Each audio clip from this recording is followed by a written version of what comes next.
ছাত্র শিক্ষক অভিভাবকের সঙ্গে আমাদের মিলেমিশে কাজ করতে হবে। এই প্রত্যয়, এই দীপ্ততা, এই কমিটমেন্ট নিয়েই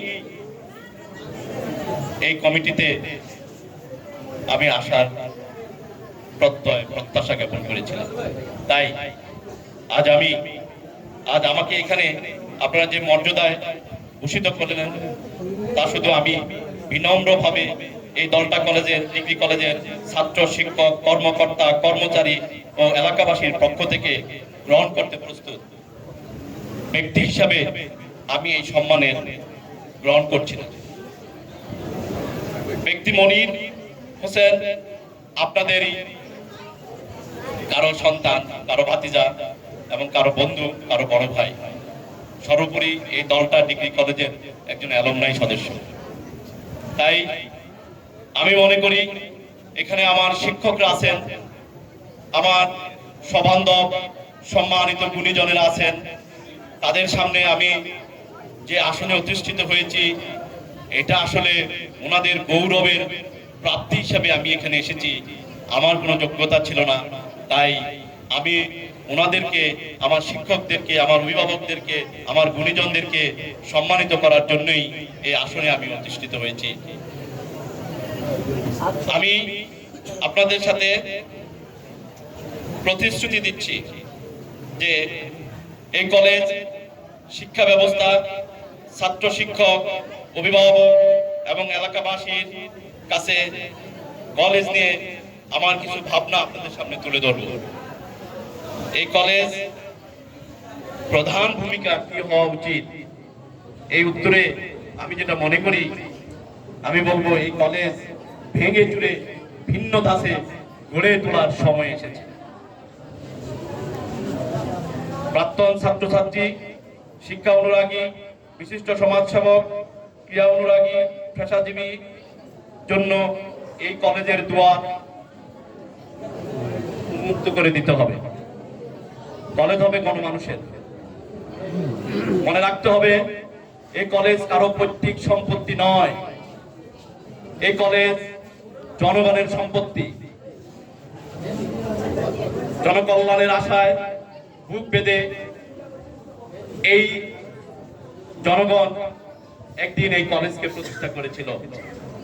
তাই কলেজের দুয়ার আভিজাত্যের মুখোশ খুলে এই অভিভাবক এবং এই শিক্ষা অনুরাগী এবং সমাজের বিশিষ্ট জনদেরকে অভ্যর্থনা জানাতে হবে।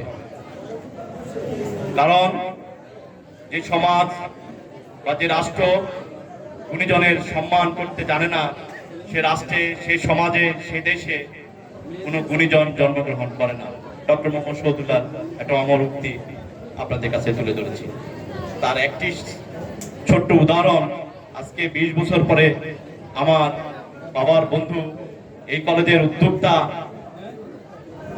দলটা হাই স্কুলের প্রাক্তন প্রধান শিক্ষক রিয়াজ কাকা এসে অনেক কথা বলার চেষ্টা করেছেন। আসলে এগুলো আবেগের কথা, এগুলো ওনাদের সৃষ্টির কথা। আপনি যদি কিছু সৃষ্টি করতে পারতাম, তাহলে আমি আবেগ উপলব্ধিটা বুঝতে পারতাম। আপনি তো কিছু সৃষ্টি করতে পারি নাই। আমি যদি একটা মসজিদ করতাম, আমি যদি একটা মাদ্রাসা করতাম, আমি যদি একটা ঘর করতাম, আমি যদি একটা দোকান করতাম, আমি যদি একটা কলেজ করতাম, তাহলে আমি বুঝতাম এর অনুভূতিটা কি, এর পিছনে কত পরিশ্রম, কত কষ্ট, কত আবেগ লালিত থাকে। তাই উনি বলতে শুরু করেছেন, আমি আপনাদের মাঝে এই ঘোষণা দিচ্ছি, ওনাদের এই আবেগ অনুভূতিকে পাণ্ডুলিপিতে রূপান্তর করব ইনশাআল্লাহ। পরবর্তী প্রজন্ম কোন ইতিহাস বিকৃতির পথে হাঁটবে না।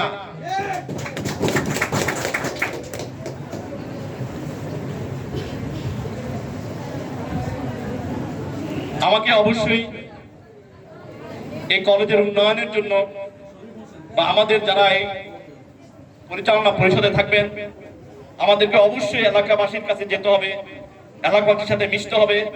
এলাকাবাসী কলেজ নিয়ে কি ভাবছেন, কলেজের কি প্রয়োজন, এই সমস্ত কিছুকে একত্রিত করে একটা কর্ম পরিকল্পনা তৈরি করতে হবে। এই কর্ম পরিকল্পনার অধীনেই কলেজ পরিচালিত হবে ইনশাআল্লাহ। তাই আমি কিছু সংক্ষিপ্ত পরিকল্পনা আপনাদের সামনে তুলে ধরছি। ইনশাআল্লাহ অচিরে এই কলেজে স্টুডেন্ট প্রাক্তন ছাত্র অ্যালুমনাই গঠন করা হবে। একটি মনিটরিং এবং শিক্ষা ব্যবস্থাকে সুষ্ঠুভাবে পরিচালনা করার জন্য স্থানীয় ভিত্তিতে মনিটরিং কমিটি তৈরি করা হবে ইনশাআল্লাহ। এক্সট্রা কারিকুলাম অ্যাক্টিভিটিজের ছাত্রছাত্রীদেরকে মনোনিবেশ করার জন্য শিক্ষকদের অন্তর্ভুক্তির মাধ্যমে একটা কারিকুলাম অ্যাক্টিভিটিজের শিক্ষা কারিকুলাম এবং ক্রিয়া অনুরাগী হিসাবে একটি মাধ্যম তৈরি করা হবে এখানে।